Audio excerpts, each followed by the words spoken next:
محبت کی نہیں کرنی، اپنی اولادوں کو حب نبی سکھا دو، اس سے اور چیز کی ضرورت ہی نہیں ہے، نبی کے قدم پہ جان کر نبی نے اس کو اپنے سینے میں لا لیں گے۔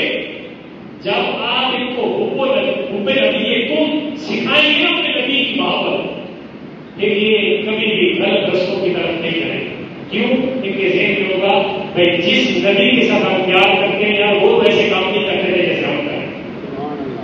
اس نبی کے حسن میں جب وہ چلیں گے، دیکھیں گے کہ کسی غلط رستے کی طرف جا رہے ہیں تو پھر یہ ادھر نہیں جائیں گے، کیونکہ یہ اپنے نبی سے محبت کرتے ہیں۔ ابھی اگر ہم نعرہ لگائیں کہ محبت کے رسول میں جان کی قربان ہے، تو یہ نعرہ تو میں بھی لگاتا ہوں، آپ بھی لگا دیتے، جواب بھی دیتے،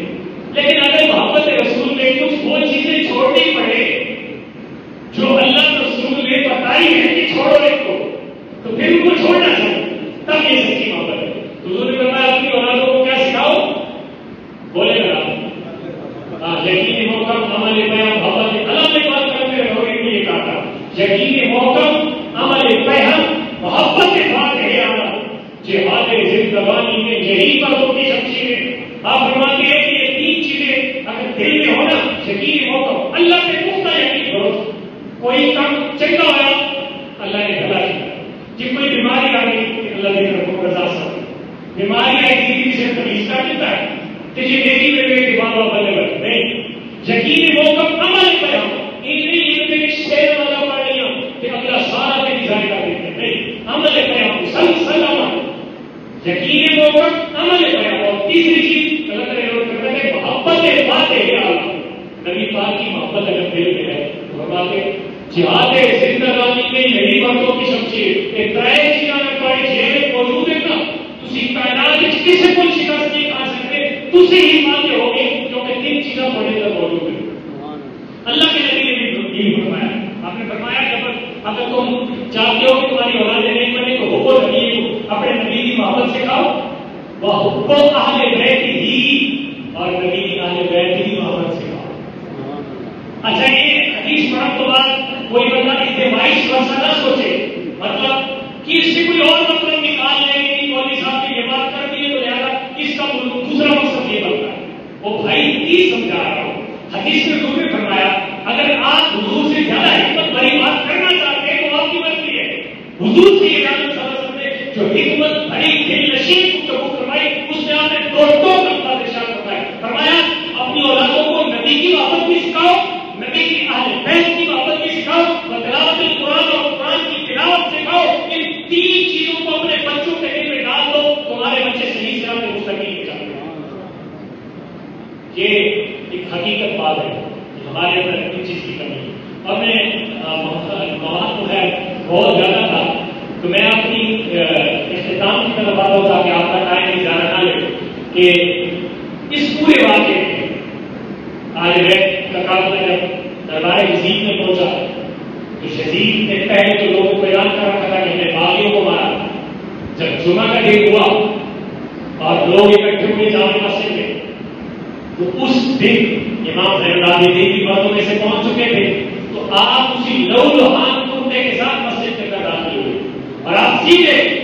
منبر شریف کے سامنے آ گئے، اور جو خطیب تقریر کر رہا تھا نا آپ اس کے گریبان سے پکڑا، فرمایا بیسل خطیبان کا مردود العین، تو کتنا برا خطیب ہے، اس شدید کی تعریف کر رہا ہے جس نے نبی کی اہل بیت کو ذبح کر دیا، لے پہلے میں تو دسنا آستا کی رکھی۔ آپ نے خطبہ ارشاد فرمایا اور یہ دمشق کی جامع مسجد جو آپ نے خطبہ دیا لوگوں کی آنکھیں کھلی کہ حق کیا ہے اور باطل کیا ہے۔ لوگ یزید کے لوگ ابھی تک حق میں نعرے لگا رہے تھے کہ یزید نے ایک گروہ کو قتل، ایک باری گروہ کو قتل کیا، لوگوں کو پتہ لگا یہ باری گروہ نہیں ہے، یہ تو حسین ابن علی نبی کے نواسے اور خاندان والے بیت کے ساتھ ظلم کیا، تو یزید کے خلاف ہونے لگے لوگ، سازشیں اٹھنے لگی، آوازیں اٹھنے لگی۔ یزید نے کہا موضوع کو چاہیے آپ جلدی جلدی اذان ایسے کیا موضوع جلدی جلدی اذان دے کے ان دنوں میں کہ مسجد کی بغاوت شروع ہو جائے کہ میری بیت لوگ توڑ گئے۔ مؤذن نے اذان دی، امام زین العابدین خاموش ہو گئے، اذان کا ادب ہے خاموش ہو گئے۔ سمجھ آ رہی ہمارے یہاں تو اب ٹی وی جو ہے نا ٹیون ہوتے ہیں نا ٹیون، تو ہماری اذانیں اب فرق کوئی نہیں پڑتی، جس ضرب سے دل جاتے تھے وہ ضرب لگانا بھول گئے۔ علامہ صاحب روتے رہے کہ یہ جو ہم ٹکرے مارتے اور نمازیں 5 ٹائم کی، اذانیں بھی 5 ٹائم کی، لیکن گھر میں ٹی وی آن ہے، آواز آ رہی اور اذان بھی دوبارہ ٹی وی اب بند نہیں ہوتا، تھوڑا سا پہلے بند ہو جاتا تھا، چونکہ دور گزر رہا ہے، عجیب عجیب باتیں آ رہی ہیں، تو حضرت امام خیر العابدین اذان خاموش ہو گئے، لیکن جو ہی مؤذن نے کہا نا اشہد ان محمد رسول اللہ، آپ نے فرمایا کہ اسی نام کا واسطہ، جس نام کو تم پکار رہا ہے ذرا رک جا، آپ نے ایسے خطاب فرمایا، مطلب پہلی سامنے یزید بیٹھا ہوا تھا، تو یزید کی طرف اشارہ کر فرمایا یا یزید محمد الجدی اب جدوں کا، اب بتا تو جس کو ختم کرنا چاہتا ہے، جس اذان میں محمد کا نام آ رہا ہے، وہ تیرا دادا ہے یا محمد کا میرا دادا ہے؟ تو تمام جو مسجد والے کو پتہ چل گیا کہ حقیقت کیا ہے۔ امام زین العابدین وہاں پہ کچھ دن رہے، پھر ایک نماز بشیر کی سربراہی کی، گھر میں اہل منگا تھا، اس کو جو ہے وہ سربراہی کی گئی، تو اس قافلے کو دوبارہ دمشق سے قافلے والوں کی ڈیمانڈ پر، ان کی انتظار گشت پر دوبارہ کربلا بھیجا گیا۔ وہ چاہتے تھے کہ ہم اپنے جو شہداء ہیں ان کو دیکھیں، ان کو دفن کریں۔ دوبارہ شہداء تمام قافلہ دوبارہ کربلا میں آیا، اور ترتیب چونکہ کچھ پہلے ہو چکی تھی اور چیز کر کے پھر دوبارہ اس قافلے کو مدینہ طیبہ میں چھوڑ دیا گیا۔ اور صرف اتنا پاس نہیں ہوا، یہ تو 61 ہجری 61 کا واقعہ ہے، 61 ہجری کا 2 سال بعد اس سے بڑا سانحہ ہوا ہے، اس سے بڑا تو نہیں کہہ سکتے، لیکن بہت ہی زیادہ ظالمانہ کارروائی یزید کی طرف سے۔ آج یزید کی جو طرفداری کرتے ہیں نا، تو وہ ان واقعات کو کہتے ہیں یہ کہانیاں سنا رہے ہیں،